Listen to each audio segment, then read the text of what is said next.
An awesome story-driven adventure is headed its way to PlayStation 4. Make sure you get the PlayStation Plus games from March because it is your last chance to get those, and God of War gets performance mode with PlayStation 4 Pro on non-4K TVs. More on that in a little bit. First, let's talk about a brand new story-driven game coming to the PlayStation 4, and it is Steins Gate Elite, the visual novel. Now, this is definitely a game that's going to have more of a niche following. I don't know how the Western appeal is going to be on the PlayStation 4 for Steins Gate Elite, but for those of you that watch the Steins Gate anime, you know how incredible of an anime it is, and the anime actually cut out a lot of things from the full story of Steins Gate, and you can get that entirely with Steins Gate Elite. Now, Steins Gate Elite is actually an improved version of the original visual novel. There's anime cutscenes and a collection of additional stories on there as well, and Steins Gate Elite will also be releasing on the PlayStation Vita in Japan, and it will see a Switch release on top of that. Now, the visual novel genre still hasn't become a staple when you talk about Western gaming, but you look at games such as Danganronpa as well as Zero Escape, they've shown that Western audiences can take to visual novel experiences as long as they're good enough. Now, the thing with Steins Gate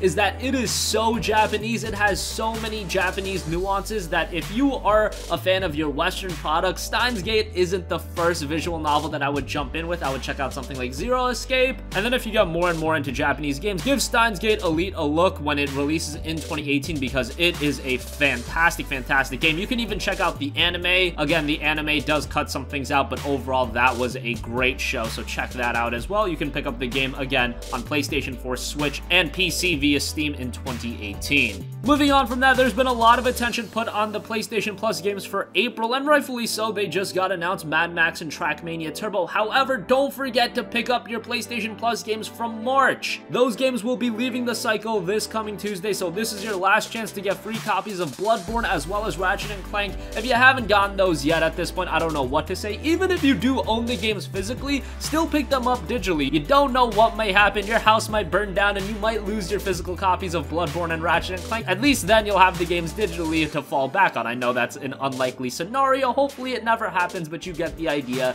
They're free copies of great games and you should have them on your library because obviously as long as you stay a PlayStation Plus subscriber, you can download them whenever and play them. So those games will be leaving the rotation as well as Mighty No. 9, Claire Extended Cut, and Bombing Busters. Mighty No. 9 is on PlayStation 4 as well, not the best game in the world. Honestly, I would stay away from that, but since it is a free download, why not? So make sure you add your copies of Bloodborne and Ratchet & Clank to your library because they will be leaving rotation this Tuesday, and this Tuesday they will be replaced by Mad Max as well as Trackmania Turbo. And finally, we've got yet another update on God of War, and of course, this is going to be a game that heavily utilizes the hardware that the PlayStation 4 Pro has. Game director Cory Barlog explained that the upcoming game has a performance mode and a 4K mode. He said this, "Nope, you don't have to, but if you do 4K, it's amazing if you have a 4K TV, of course. If you don't, we have a performance mode that puts the extra power to good use and makes the game run so smooth." Now, he hasn't specified whether this just helps the game stay at a stable 30 frames per second or if it even ups the frame rate to say 60 frames per second. That is not clear. However, it is nice to see that even if you don't have a 4K TV, you will get some benefit when playing God of War on the PlayStation 4 Pro. The PlayStation 4 Pro also recently with an update added super sampling, so even if you don't have a 4K TV, if you're rocking a 1080p TV still, the PlayStation 4 Pro looks to be more and more of an enticing option. So a lot of great options for those of you that are PlayStation 4 Pro owners, and if you're not a Pro owner, and maybe that opens up the door for you to check out the God of War PS4 Pro console. The game itself will be releasing exclusively to the PlayStation 4 and PlayStation 4 Pro on April 20th, and is the first God of War title since 2013, and obviously it takes the series to a much different direction, Norse mythology instead of Greek mythology, all that good stuff. The game looks great. Expect this to be one of the best games of the year. And that is going to conclude this video. Let us know your thoughts in the comments section down below. Do you have any interest in Steins Gate Elite? I know this is going to be a super niche game and the majority of our audience is not going to check it out, but for those of you that are a fan of visual novels, a fan of Japanese games, this is one to keep your eyes on.